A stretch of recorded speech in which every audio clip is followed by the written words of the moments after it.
Good day, and welcome to the Iteris Fiscal Fourth Quarter and Full Year 2020 Financial Results Conference Call. Today's conference is being recorded. At this time, I would like to turn the conference over to Jim Byers, MKR Investor Relations. Please go ahead, sir.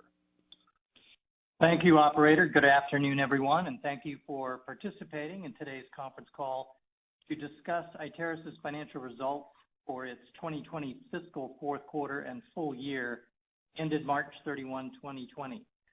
Joining us today are Iteris' President and CEO, Mr. Joe Bergera, and the company's CFO, Mr. Doug Groves. Following their remarks, we'll open the call for your questions. Before we continue, we would like to remind all participants that during the course of this call, we may make forward-looking statements regarding future events or the future performance of the company, and such statements are based on current information, are subject to change, and are not guarantees of future performance. Iteris is not undertaking an obligation to provide updates to these forward-looking statements in the future. Actual results may differ substantially from what is discussed today, and no one should assume that at a later date the company's comments from today will still be valid.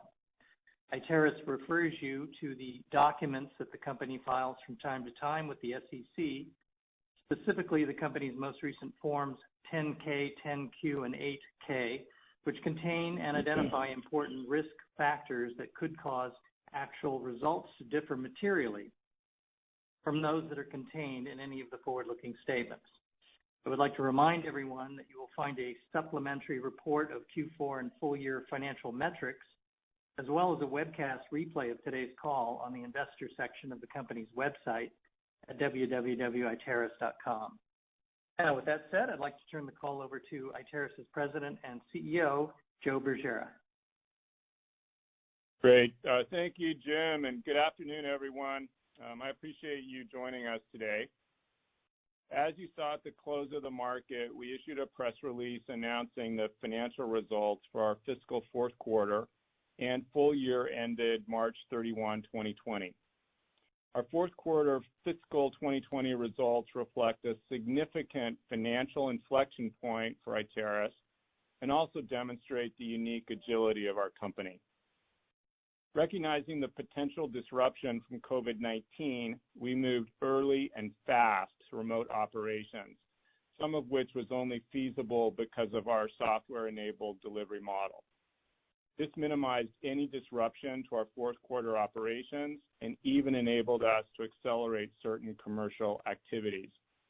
As a result, Iteris is reporting record fourth quarter total revenue of $30.9 million and record full year total revenue of $114.1 million, which represents an 18% and 15% year-over-year increase, respectively. We secured record fourth quarter total net bookings of $28.7 million, representing a 19% increase year-over-year, and record full year total net bookings of $121.9 million, representing a 14% increase year-over-year. The strong bookings growth resulted in a total ending backlog on March 31st of $67.2 million, which represents a year-over-year increase of 21%.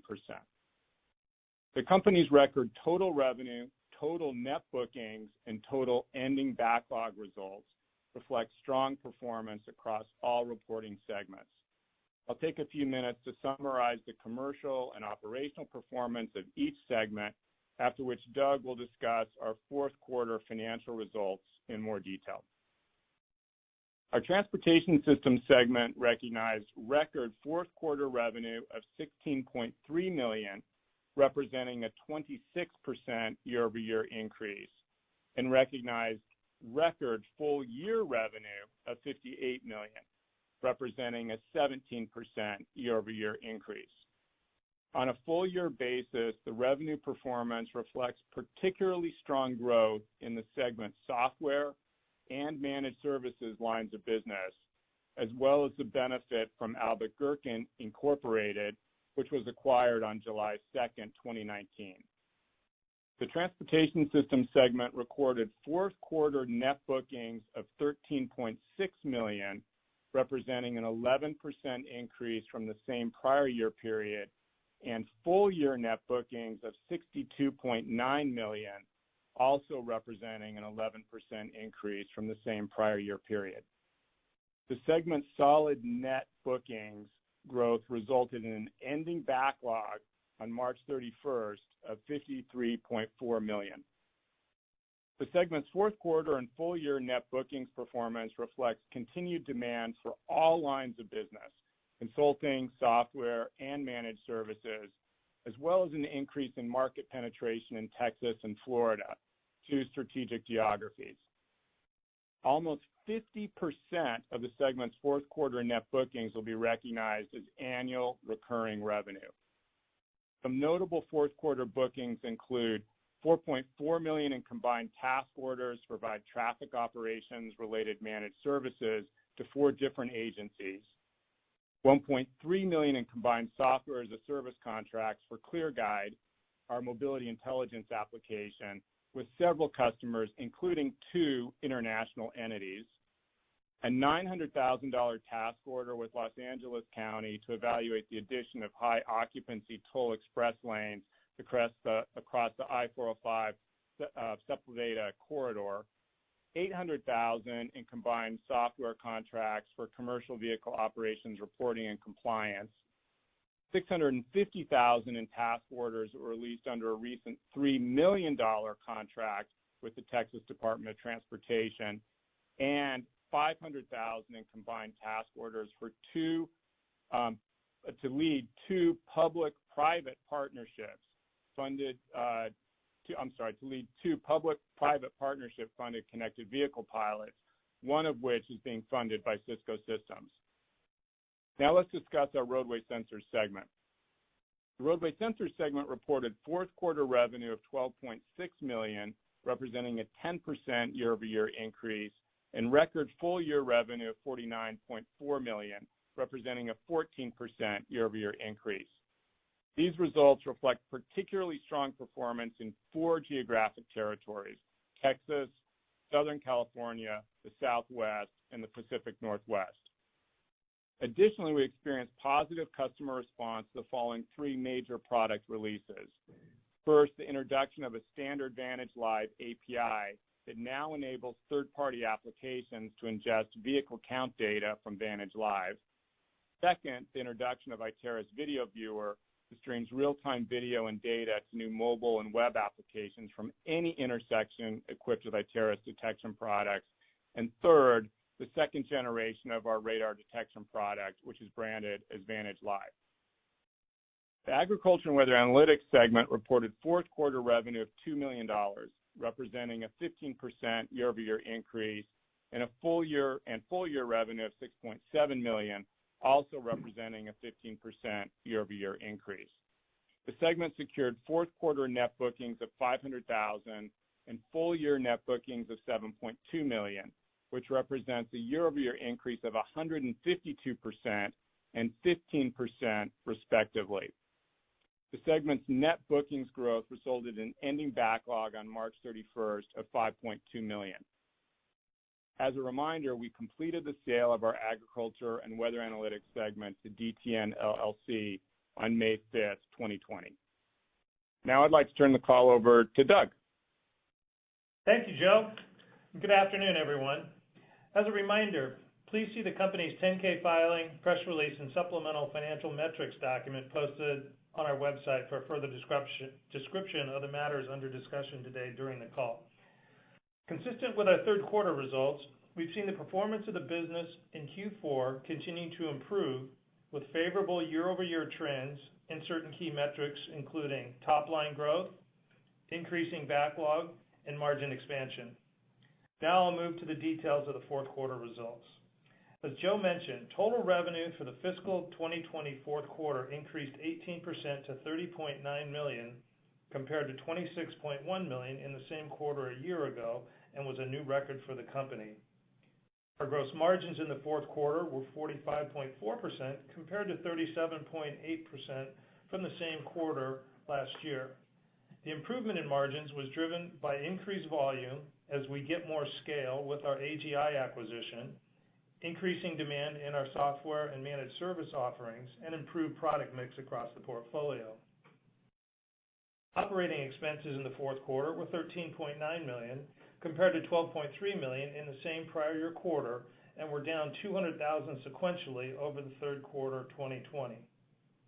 The increase over the prior year quarter was primarily due to cash retention bonuses related to the AGI acquisition and retention costs for certain agriculture and weather analytics segment employees, which were both non-recurring in nature. As we mentioned last quarter, we are improving our profitability and expect this trend to continue.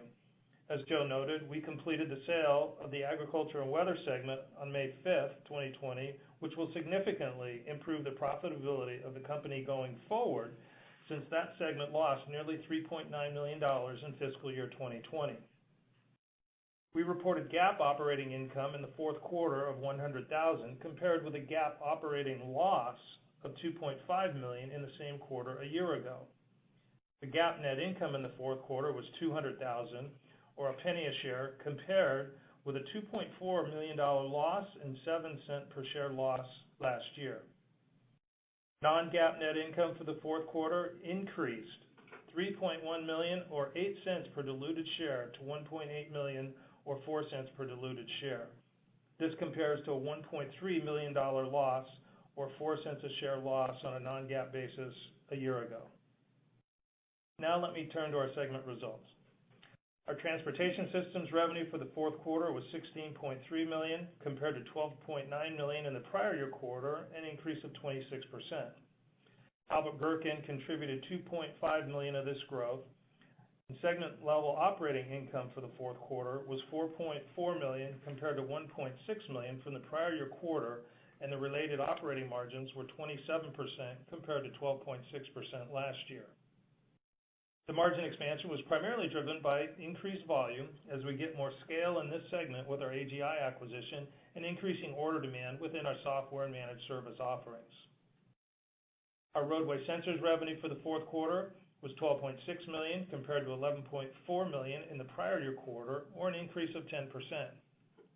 Segment level operating income was $1.7 million for the quarter, compared to $1.5 million last year, and the related operating margins were 13.9% versus 13.6% last year, driven by the increased volume.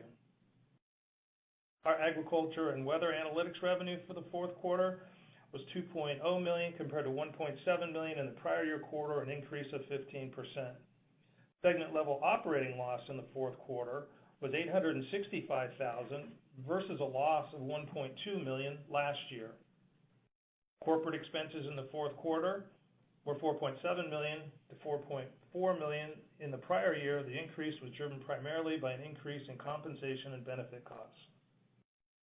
Now turning to liquidity and capital resources, total cash and short-term investments were $25.8 million at the end of the fourth quarter. And we spent $188,000 in capital expenditures and capitalized software costs in the quarter, which consistently run below 1% of revenue, reflecting our asset-light business model. We continue to be focused on improving working capital, and with our expected improvement in profitability, our cash position should start to build going forward. In summary, we're pleased to report another solid quarter of performance and continued progress in improving both the bottom and the top line. With that, I will turn the call back over to Joe. Great. Thanks, Doug. I'll now provide some commentary on our broader market strategy, key product and commercial initiatives for both reporting segments, and associated expectations for fiscal year 2021. We believe the convergence of ubiquitous connectivity, cloud computing, and various innovations in mobility is profoundly changing the operation and utilization of transportation infrastructure. For example, we anticipate public sector spending will continue to be reallocated from traditional pick and shovel projects to advanced technology initiatives. And at the same time, new software-enabled service delivery models will change how transportation agencies at all levels of government fulfill their missions. These dynamics represent meaningful opportunities to increase our annual recurring revenue in general and our software as a service revenue in particular. The Iteris Clear Mobility platform is a key element of our market strategy. It applies cloud computing, artificial intelligence, advanced sensors, advisory services, and managed services to enable cloud-based monitoring and operation of mobility infrastructure. Agencies may continue to purchase, integrate, and use discrete components of the Clear Mobility platform, such as our ClearGuide and VantageLive software products. However, we plan to also deliver these individual components increasingly in the form of new software-enabled managed services to address changing customer preferences. These new software-enabled managed services will expand upon the intersection of the service offer we introduced last year. To maximize operating leverage from this managed services model, we plan to introduce the Iteris Cloud in fiscal 2021. This unified cloud enablement service will support licensing, provisioning, identity management, workflow, and other common services and processes for the Clear Mobility platform. Going forward, the roadmaps for each of our individual products will be aligned to the Iteris Cloud roadmap. This alignment should increase the efficiency of our development resources and accelerate the adoption of our Clear Mobility platform. Now let's discuss the key product and commercial initiatives for both reporting segments. In FY21, the Transportation Systems segment will focus on three key initiatives. First, our continued penetration of strategic geographies, which principally include Texas and Florida. Second, the customer adoption of several major software-as-a-service releases. And third, the further development and commercialization of our growing managed services portfolio. While bookings growth may fluctuate in any given quarter, especially as we continue to pursue more multi-million-dollar contracts, the sales pipeline for our Transportation Systems segment continues to grow, and our conversion rate remains favorable. Therefore, we're cautiously optimistic about continued bookings growth through fiscal 2021, despite COVID-19 and the recent political unrest.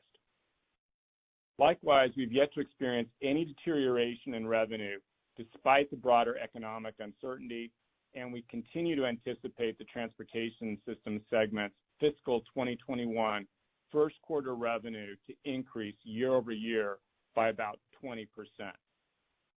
We also expect the segment's fiscal 2021 first quarter gross margin and operating income dollars to increase year over year, though the segment's operating income will decline sequentially due to product mix. Now let's discuss the Roadway Sensors segment. In FY21, the segment will focus on three key product and commercial initiatives. First, improvements in sales enablement and channel development. Second, the alignment of our Vantage Sensors value offer with our Clear Mobility platform, which we expect to drive more cross-sell and upsell revenue. And third, an introduction of new product capabilities to create additional competitive differentiation and further increase customer adoption while also contributing to our Iteris Cloud roadmap. I want to make a particular note of three upcoming product releases. First, a new detection platform that, among other features, will include high-definition video. Second, the use of artificial intelligence by our edge detection devices for real-time deep-level object classification. And third, the ability to provide real-time streaming of intersection data from our detection devices to support adaptive traffic control. Each of these upcoming product releases is expected to create significant customer value measured in economic, safety, and sustainability terms, as well as contribute to our Iteris Cloud vision. Assuming no significant adverse events, the Roadway Sensors segment is expected to report a year-over-year increase in fiscal 2021 first quarter revenue. That said, the segment's first quarter growth rate will be lower than recent quarters, for example, in the low single digits, due to a very unusual prior year comparable. As a reminder, we experienced a surge in sales in our fiscal 2021 first quarter due to the reinstatement of the Texas Smart Buy contract and the associated release of several months of accumulated orders. Still, based on the expected first quarter fiscal 2021 volume increase and product mix, we anticipate both sequential and year-over-year improvements in the segment's gross margin and operating income dollars. In summary, we are aware of some softening in the transportation infrastructure construction segment due to COVID-19, but our primary exposure is to essential infrastructure operations that have been less affected, and our software-enabled delivery model has proved quite resilient to date. Therefore, as we enter fiscal year 2021, the demand for our products and services remains strong. And given the current financial expectations for our reporting segments, we anticipate fiscal 2021 first quarter total revenue growth in the low double digits, as well as adjusted EBITDA and non-GAAP net income profitability. Though we will incur various GAAP expenses associated with the sale of our agriculture and weather analytics segment and some additional restructuring charges as previously communicated. For the balance of the year, we remain cautiously optimistic for the reasons noted in today's prepared remarks. However, the current environment certainly poses unusual degrees of uncertainty, and we believe it could actually be misleading to attempt to characterize expectations too far in the future. As a result, we do not plan to provide commentary more than one quarter ahead until the economic environment reestablishes some form of equilibrium. So with that, we'd be delighted to respond to your questions and comments. Operator. Thank you. If you would like to ask a question, please signal by pressing star 1 on your telephone keypad. If you are using a speakerphone, please make sure your mute function is turned off to allow your signal to reach our equipment. Again, press star 1 to ask a question. We'll pause for just a moment to allow everyone an opportunity to signal for questions. The first question will come from Jeff Van Sinderen with B. Riley. Please go ahead with your question. Hi, everyone. So I know you touched on some of this in your prepared comments, but any more color you can give us on what you're experiencing with agencies in terms of new business procurement? Has that changed in recent weeks with the easing of restrictions, COVID restrictions? Just any other color you can give us there. Yeah, Jeff, thanks for the question. So to be honest, we really didn't see any, meaningful impact, for the last couple months, and as a result, we haven't really seen any significant change as various geographic areas have kind of come out of the lockdown, and I think it's largely due to the fact that again, what we're involved in is supporting the delivery of essential infrastructure, which was never subject to any of the work from home restrictions. It's critical, and the activities that we're supporting are provided 24/7 by 365. So again, we really didn't experience any significant slowdown in activity, and therefore we haven't really seen any significant resumption either. It's been largely steady state. Now, that being said, there were a couple instances where there were kind of, unusual, in some respects, almost a little bit funny disruptions. A lot of these agencies, as a matter of practice, require wet signatures for new contracts, and in some cases, some of the executives were not in the office, and therefore we weren't able to get wet signatures, and so we've had to work with agencies to help them start to use DocuSign and other things like that. But those things have started to happen, and again, those kinds of things that where we did see some slowdowns were not significant in terms of a contract value perspective. Now, all that being said, I want to be really clear that if we have a long sustained recession, Iteris is not immune, right? I think every sector is going to be impacted. We would certainly be impacted as well. But again, to date, we have not seen any slowdown, and we've not seen any change either, really, since the restrictions have been lifted. Okay, that's helpful. And then I know you touched on new product introductions. Can you speak a little bit more about those, maybe what they include, in terms of differentiating features, and then maybe timing of revenues around that? Just wondering when revenues might start there. And are most of those incremental products, or are they more sort of new generation, replacing current products? Yeah, good question. So, in general, everything that I talked to represents feature enhancements and platform modernization activities. The managed service offerings, however, that we're wrapping around these new capabilities, those represent whole new offers. So again, from a software and from a technology perspective, we're continuing to push the envelope. We've always set the performance and feature standard in the industry. We'll continue to do that. And so that, again, is just continuing to move the bar. But with respect to the managed services offers, these are entirely new product concepts. There's really not anything comparable in the market to date. To some degree, we're creating new categories, as we do that. And so just to set expectations, there is some degree of evangelization that's going to have to, occur as we introduce particularly the new managed services concepts. We would expect to see some tangible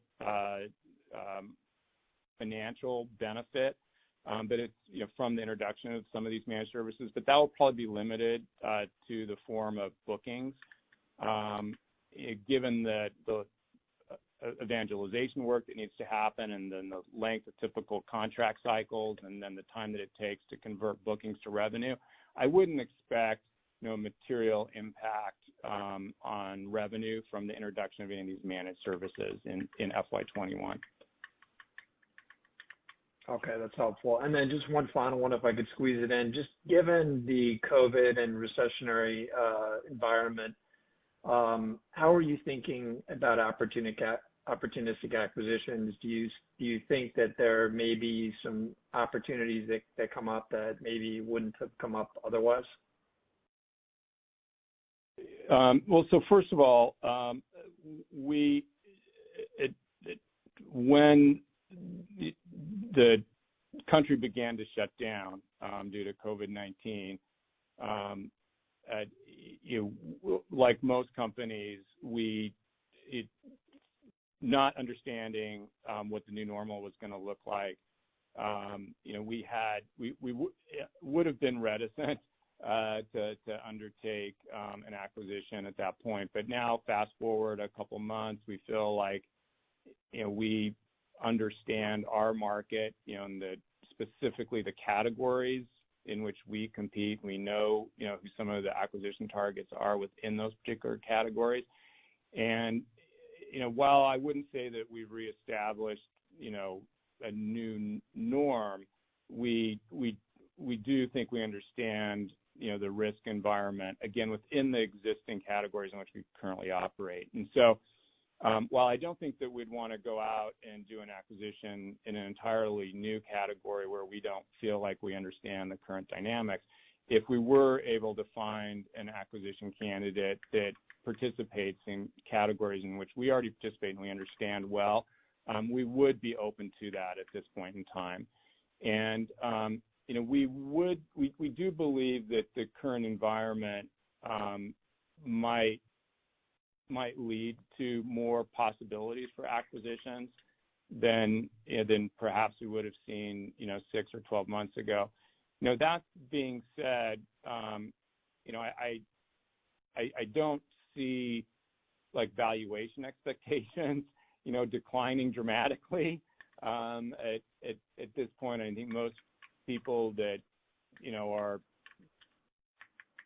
considering the possibility of a sale are tending to take the position that this is somewhat of a transitory situation, and therefore they're still expecting I think reasonably strong valuations.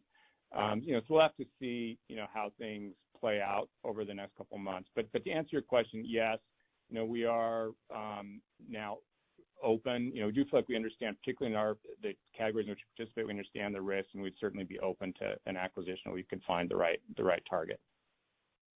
Okay. Fair enough. Thanks for taking my questions, and best of luck. Thank you. Thank you. Thank you. The next question will come from Mike Lattimore with Northland Capital Markets. Please go ahead with your question. Yeah, thanks. Congratulations on the great year there. The service gross margin was up a fair amount sequentially, I guess. What drove that, and is that sustainable? Doug, do you want to Sure. answer that? Sure. So Mike, that is where we report our software revenue is in the service gross margin. So as alluded to, in the prepared remarks, we're seeing a nice increase in our SaaS offerings, and so that is helping drive an increase in the margins. Great.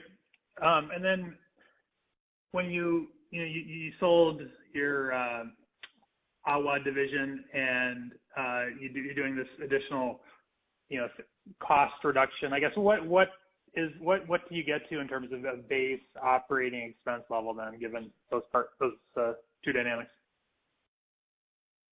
Sure. So with the restructuring, that we previously announced, we signaled that, there's probably cost savings across the enterprise of, a little over $1 million a year.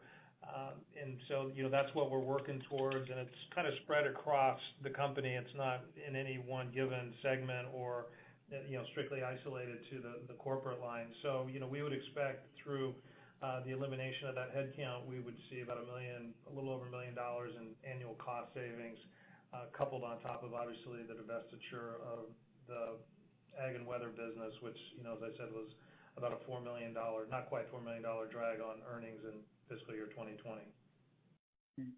Got it. And then just on a couple of these new products, the real-time streaming, is that something that is going to be sold mainly into sort of new installations, or are there some easy upgrade paths there as well? Yeah, so that feature is it is only going to be available with the most current release and then the new platform that I referred to going forward. So you're correct, Mike, that there won't be there'll be some intersections running some of our older products from which we would not be able to support the streaming capability. I don't know what the adoption rate is of the versions of our products that would support the streaming capability offhand, but I could get back to you with that information if you'd like.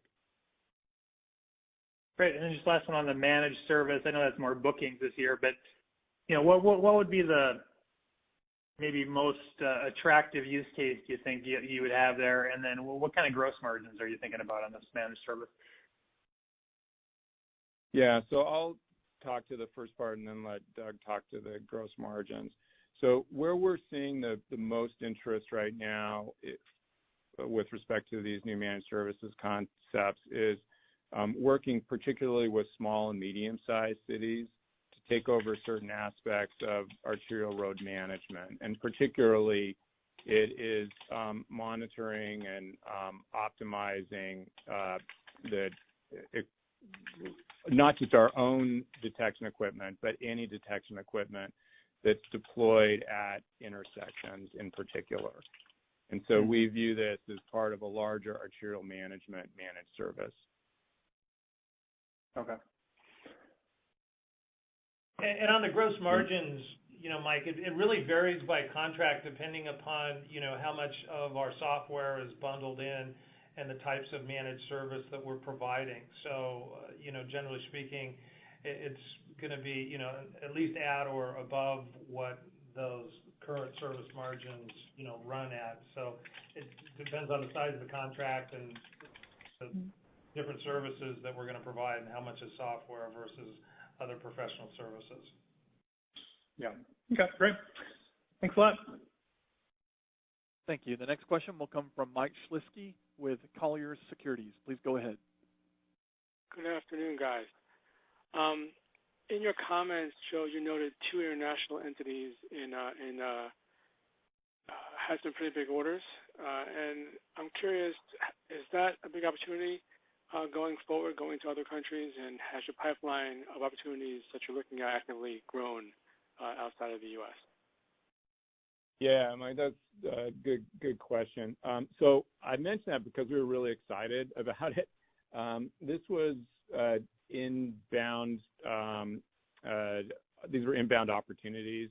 We don't have a channel per se to market our software products internationally. We do have some international distributors who sell our roadway sensor products, but not our hardware products, but not our software. One of the opportunities was actually with a commercial entity, or is from a commercial entity that operates in Greece. And the second one was an expansion on some work that we'd previously sold in Canada. So yeah, we were really excited to see the inbound interest in the software products. We would like to believe that there is an international opportunity, but at this point, we have not yet made the investment in developing a true international distribution channel for our software products. We will, however, as it makes sense, continue to respond to inbound demand. And I would hope we would continue to see that based on the market response that we've had, particularly to our ClearGuide product, which is fully internationalized. Got it. I wanted to turn to your gross margins in the quarter and your gross margin outlook. Could you maybe give us a little more detail? You had mentioned some of the gross margin upside was due to scale and some was due to mix. Can you kind of break out for us which was the most prevalent piece of the upside? I'm kind of curious, if you have strong growth in fiscal 21, if most of it's just based on scale, there could be some pretty handsome upside here. Just can you give us any kind of a breakdown between just your fixed gross margin and your contract mix? Sure. So I'll take that, Joe. So, if you looked at just in contrast to, say, our Q3 results, as a comp, the revenue, was up pretty significantly, and we saw a good portion of that really fall through to the bottom line because a lot of our costs are fixed, particularly in, our software business. So, depending upon the mix in any given quarter, how much is software versus, say, professional services, consulting business, which is a little bit more variable, that will drive, what the gross margin is going to be. So, we did have a nice quarter with the volume, and we did have actually a really good mix in the quarter, so it will vary quarter to quarter. But I think, our expectation, as we've been signaling, is that margins will continue to expand as the volume increases. Okay, fair enough. And perhaps one more for me. It's been in the headlines very recently. Some cities have already started to act to defund or change their police department operations. I'm curious, does Iteris have any role to play in future business to help cities with traffic enforcement, accident reporting, and things like that, to help them at least save costs in their traffic business so they can maybe deploy what could be a scarce budget elsewhere? Yeah, that's an interesting question. So there's a difference in our market between products and services that are designed to operate and manage the transportation infrastructure versus products that are designed really for enforcement. So like red light camera running, for example, some like certain zones where there'll be variable speed limits and dynamic pricing. Those kinds of solutions will have an enforcement component to them.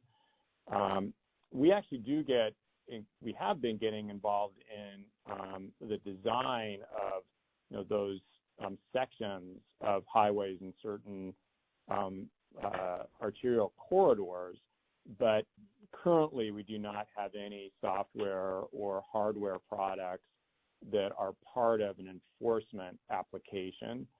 And so therefore I don't, to answer your specific question, I don't think we have an offer today that would address that particular potential demand. That's not to say that we couldn't get into that market, but we don't currently compete in that category. All right, fair enough. I'll pass it along. Thanks very much, guys. Thank you. Thank you. Thank you. The next question will come from Ryan Sigdahl with Craig-Hallum Capital Group. Please go ahead, sir. Good afternoon, guys. Thanks for taking our questions. Just on transportation systems, so the outlook you gave for fiscal Q1 on a year-over-year basis, my back-of-the-envelope math implies that's down something like 10% sequentially quarter-over-quarter. I guess, is that correct? And then can you help elaborate, I guess, when there isn't a lot of seasonality there, what's going on?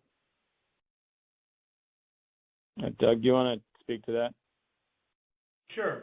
Yeah, no, it generally has to do with, yes, seasonality and just the timing of, the recognition of revenue on certain of the contracts. I mean, as we said, it will be down sequentially, but up, almost 20% year over year. So I think that, we're still expecting, strong performance in Q1 from transportation systems. And Ryan, when you're coming to those numbers, are you comparing just the two transportation businesses to one another, or are you comparing the entire enterprise results, including AWA, to the Q1 results? Which will obviously exclude that. I was just looking at the transportation system segment. Okay. Yeah. So I think your question was, I'm not sure if Doug totally understood. You were saying that typically the seasonality goes the other way for us, and that has historically been true.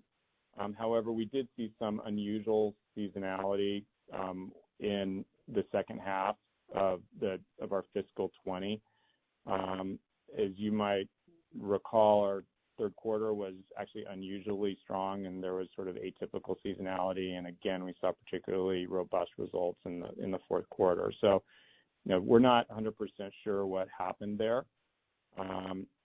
But again, to Doug's point, on a year-over-year basis, we are still expecting, very, very strong growth in the first quarter of fiscal 21. Got it.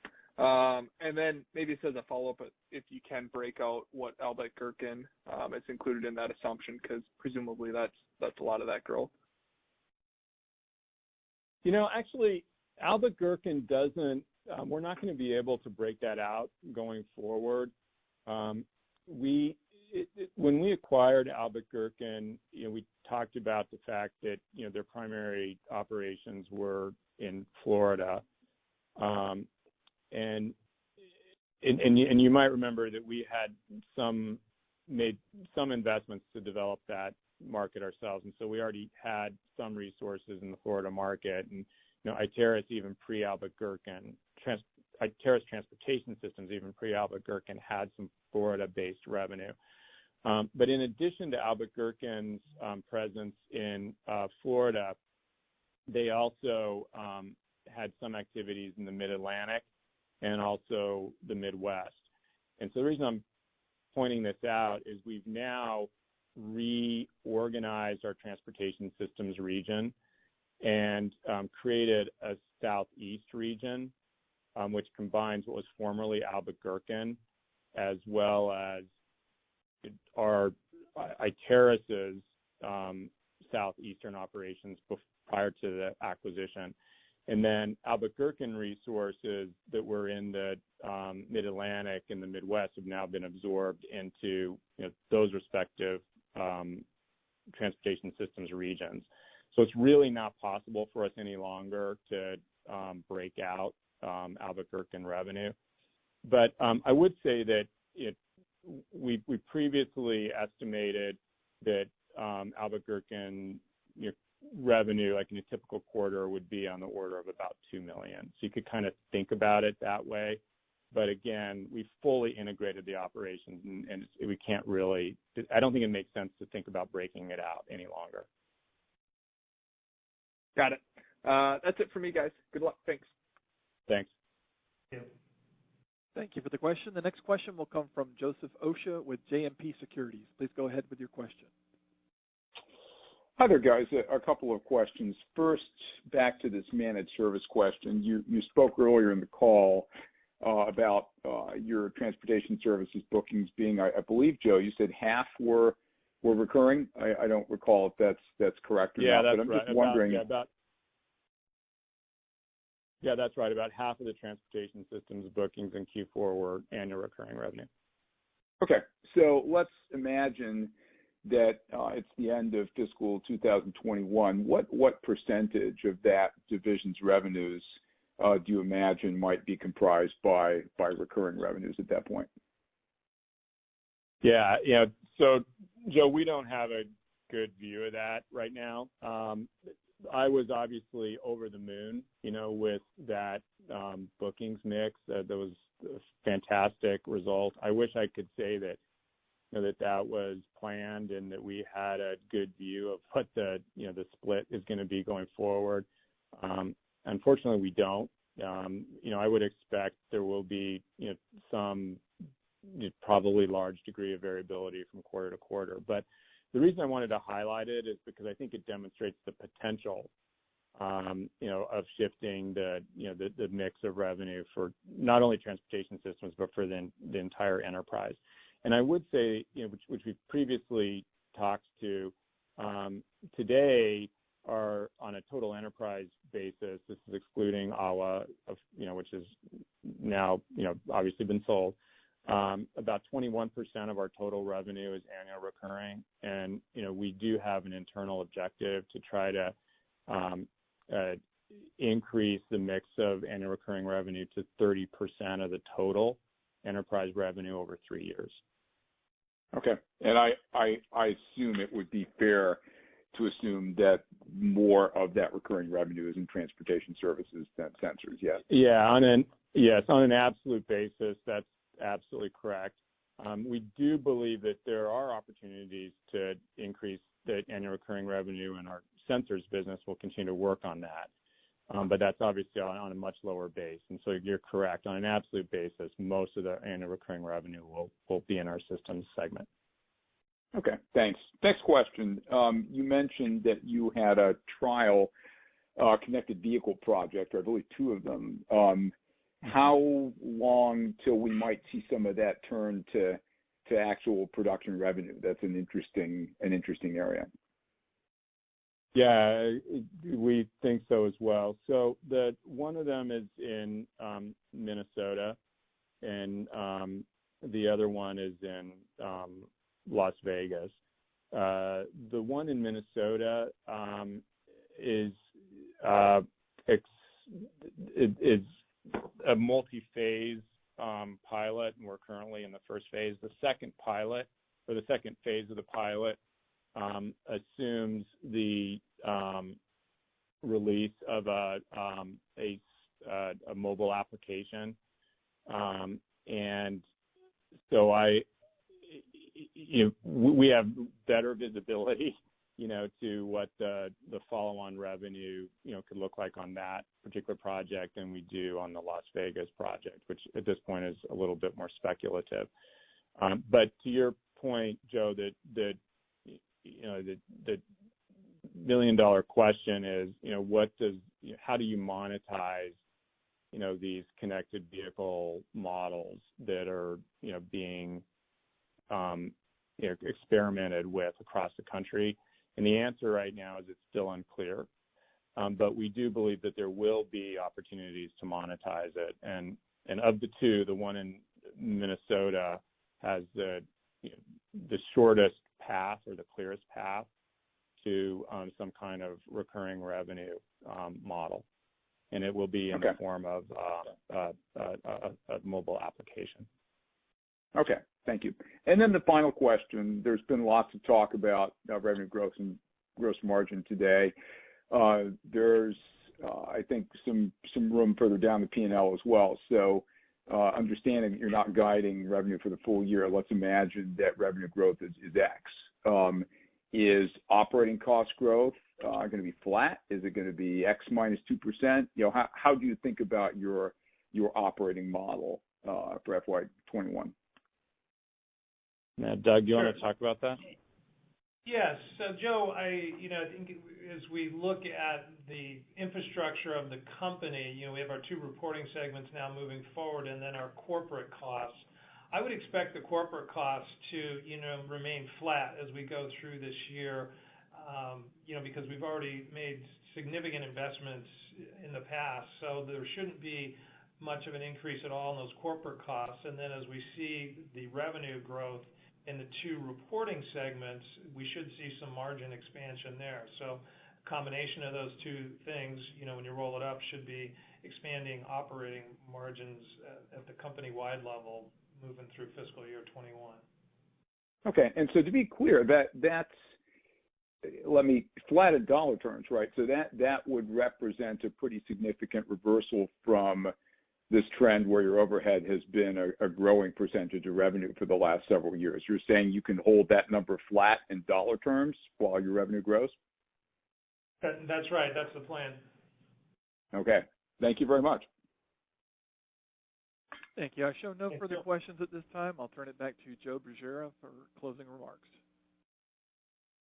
All right, great. Thank you. We appreciate everybody's support and all the good questions today.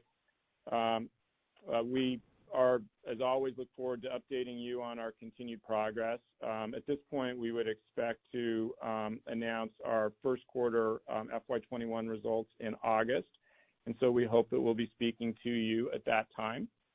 At this point, we'll conclude today's call, and thanks again. We appreciate everyone participating. Thank you, ladies and gentlemen. This concludes today's event. You may now disconnect your lines.